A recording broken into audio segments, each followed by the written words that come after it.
And welcome back to Space Pirates and Zombies and Bounty Hunters.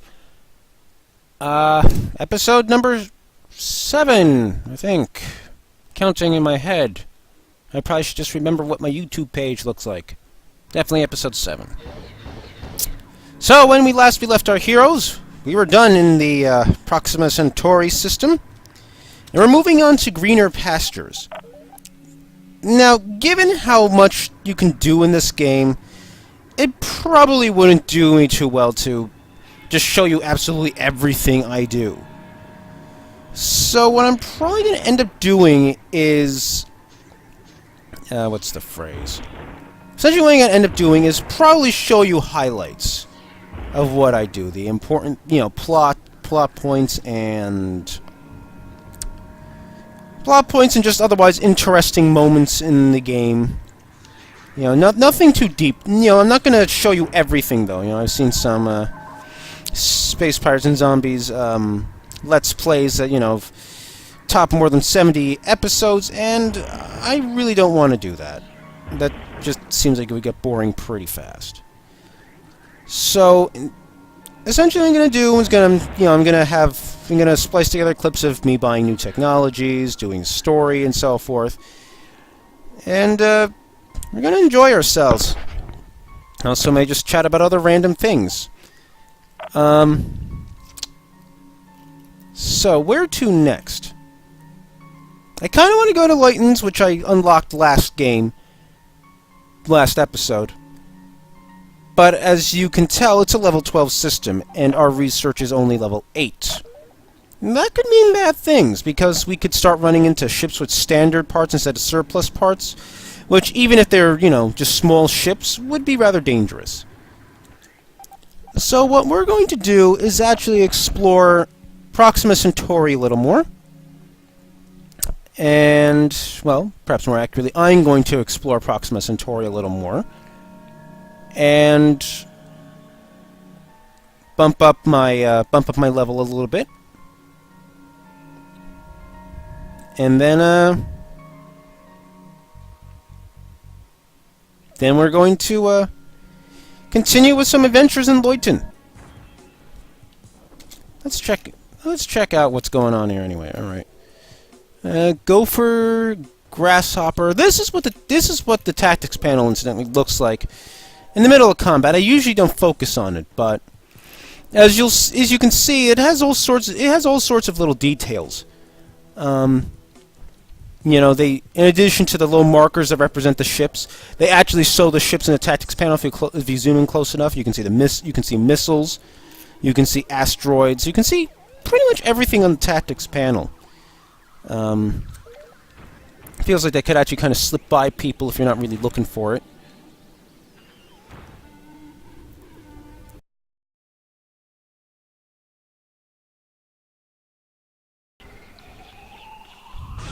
Now we just get to attack a bunch of tiny civilian craft. Great. This should be thrilling. I think you'll see in a while why I'm cutting out a lot of this stuff. Because you just don't want to listen to me ramble, really. You want to see the interesting parts of the game. Not that the game's tedious moments, I guess you would call it, are bad necessarily. Again, it's like, it's not like it really feels like you're doing it just for the sake of doing it. It's also a matter of you're actually expanding your capabilities. There's also a chance that you could run into rare ship designs that will that will allow you to expand your fleet. And what I'm saying essentially is none of this. It's not necessarily any of these. None of these side missions are necessarily pointless. And wait, it's attacking my beacon. Son of a gun. Yeah, something to keep in mind, actually, is that the beacons are your only way in and out of a your primary way in and out of the combat zone. If it gets destroyed, then you have no way to drop off res or surplus goons or whatever, or what have you. Later on in the game, you'll gain a defensive laser in addition to its tractor beam. But, Even then, of course, you know, you have to keep a close eye on it lest it be destroyed by marauding enemy ships. Fortunately, you're not going to destroy this just because they're shooting missiles at it. And missiles just do not take down shields that easily. You know, even look at the concentrated fire, I keep bouncing back up to 40 before I lose it again, so...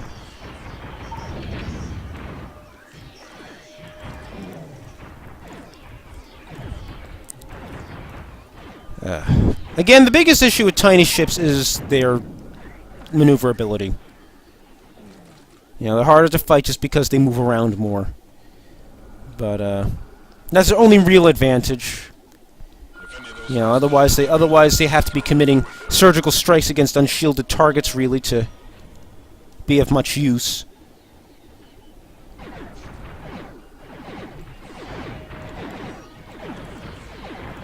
Alright. First one, shields are down.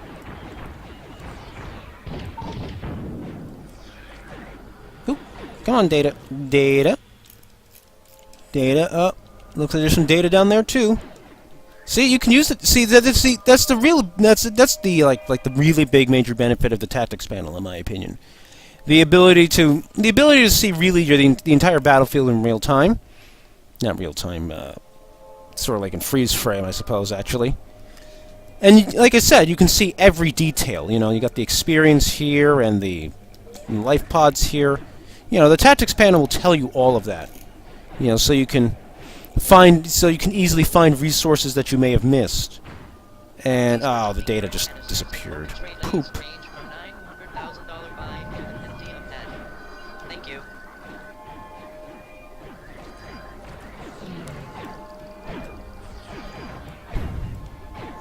Yeah, so if you ever find yourself playing this game, and I do highly recommend that you do, you know, be sure to make a habit of looking at the tactics panel when you're unsure of whether or not there's a new ship. I believe it's called the Array. Yep, it is.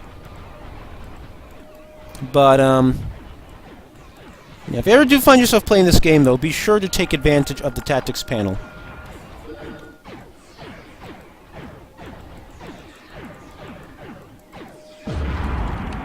Oh, the explosion! Oh! That was close. Alright, let's pick up some of these, surplus supplies. Let's check our research panel now. Let's see, what should we upgrade next? Yeah, I'd be kind of hurting for reactor power, so... I may boost my reactor's capacity a bit. By 2 levels. Because that boosts my reactor capacity to... outputting capacity to 141%. So that's, you know, getting pretty close to increasing my reactor's capabilities by about 50%. You know, given how often I run out of power, that's a very good thing.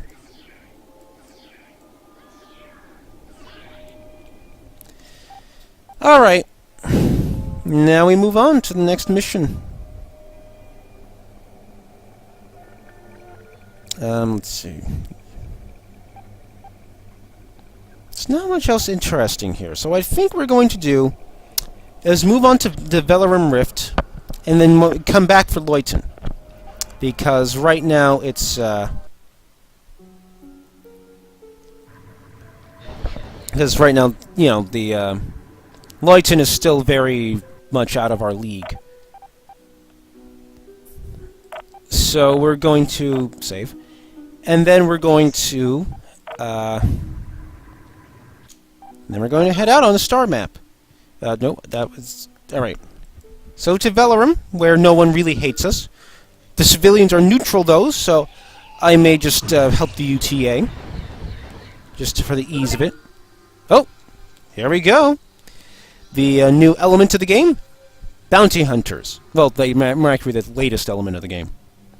Listen up and listen well, as I'm only going to say this one time.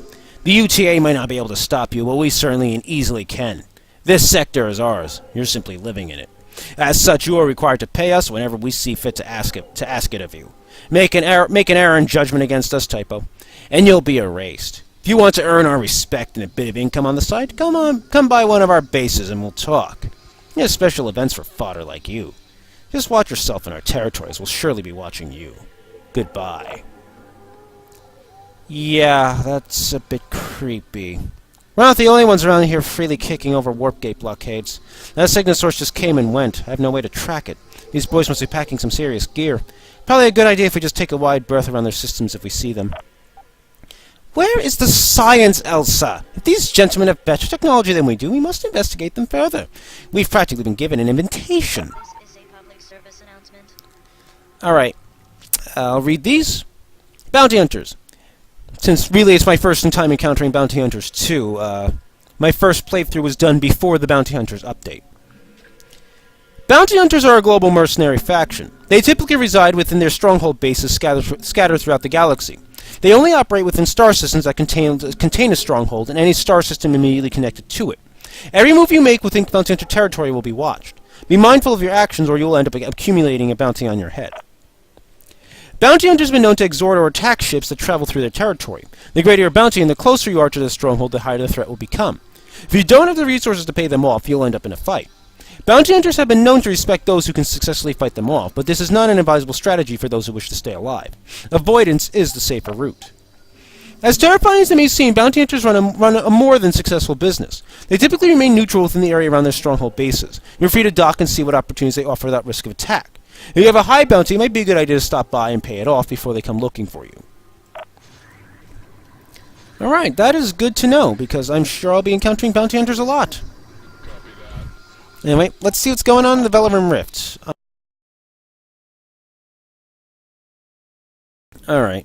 Yeah, because we're so close to the Bounty Hunters, and I don't really want to tangle with them, because, let's just do a little spoiling right now. If we look at the unknown hulls here, the last two in each level, like here the Claw, or the Wasp, or the Cyclops, or the Left Hook, etc., etc., are the Bounty Hunter ships, and from what I understand, they're more advanced than they're more advanced than what we're currently dealing with, all of our little surplus ships and whatnot. So, I really don't want to antagonize anyone who isn't already hostile to me. Or do I? Really, it's so tempting. I don't want to get myself killed. On the other hand, I have the rest to do it. So, yeah, we'll see. I'm going to head back for Proxima Centauri for the time being, however. See what missions pop up there. And level myself up enough to feel safe going to the Velarim Rift. Another level up or two really probably would be enough. So, let's see if there's anything in the system. Trash heap? No. Mutate versus Civs. Crossing guard. Don't really want to do too many of those at the exact same time.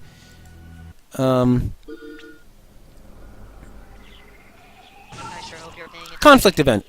These are, yeah, the missions with that symbol are essentially conflicts between the local UTA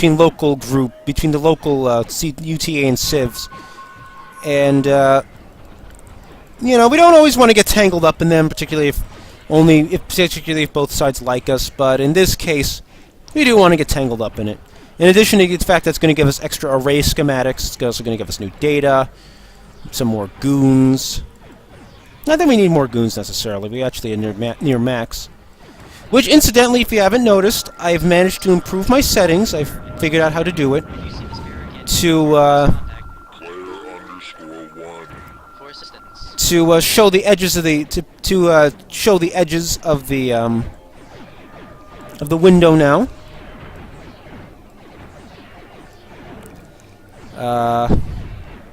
So it's pretty sweet. Now you'll be able to see everything I see, as opposed to only bits and pieces of it. Let's get to the next array.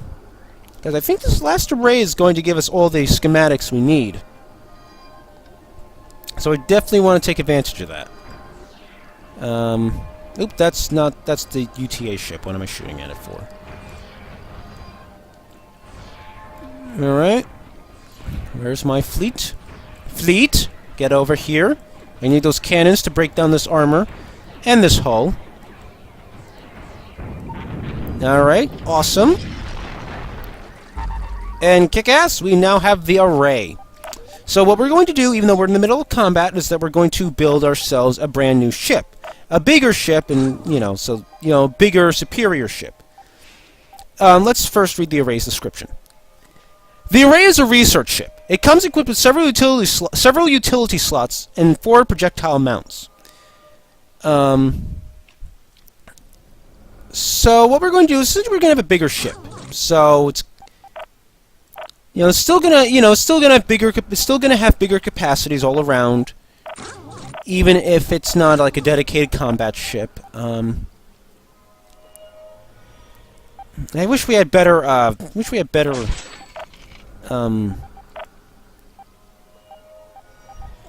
support. What's the word? Better support. Wow, I'm doing terribly right now. I wish we had better support slot items besides the tractor beam and the scanner. The scanner, the scanner's mostly for detecting cloaks. When there's no cloaking technology locally available, when there's nothing cloaked around though, it's mostly kind of just pointless.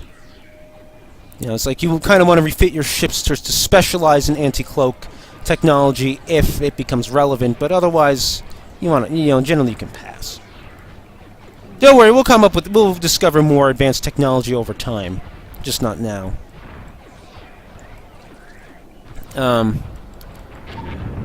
Also, for the record, I'm not going to keep the array. The array's a decent ship, but there are better. I think I even prefer the tug over it, even though the tug is technically just a glorified cargo trawler. So, wait, guys, did you collect the experience? Wait, was there experience? No, there was just. So I'm just going to ignore that now. Yes. So essentially, the array is essentially just kind of if you notice, it has similar capacities to the hatchet. It has about equal res containment and equal res space for res and crew. It has more utility slots, which is nice for picking up cargo. So we can always take advantage of that with the multiple tractor beams we have. But all around, I wouldn't say it's a superior ship. It's just bigger and tougher, and we can take advantage of that.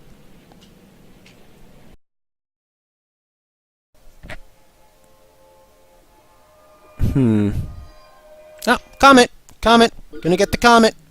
Comet, comet, comet, comet! One thing is that we don't have any slow ships, or any fast ships, so this comet might cause us some problems when it explodes. Alright, get data. Lieutenant Commander data. Ah! Alright, level up. Guys, I know you're fighting the turtle head, but we got a pretty awesome sauce comet here that we got to deal with. Yeah, I guess the rest of the fragments kind of fly off. I feel like I should replace one of my ships with something faster, since this array is so slow.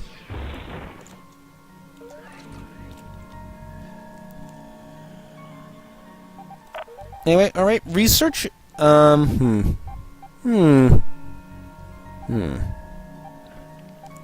do I improve? Because there's lots of things to improve here. Crew really isn't sorry, I'm playing with my microphone, so all the scratching is probably just going to annoy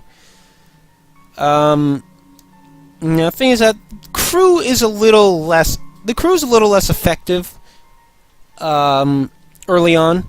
Because really the crew doesn't become effective until you gain support modules like the assault shuttles and so forth. Where they essentially board enemy ships and steal things, and It's also less important because there aren't any enemy borders, so we can kind of ignore it for now. We can... Let's expand our engine capabilities a little bit. Since our ships move a little slow, and they move much faster once I upgrade. You know, they move noticeably faster once you upgrade. So... See, I'm level 10. Yeah, I'm going to head to Leutens now. So I'm going to end this video here. It's probably going to end up being a little short because there's a lot of content I'm going to be cutting out. So there's going to be a lot of content that you're not going to see in the finished product. And then we're going to start again on a new adventure to a level 12 system. What new ship designs may we see? Who knows? So until next time, this is Osei signing off.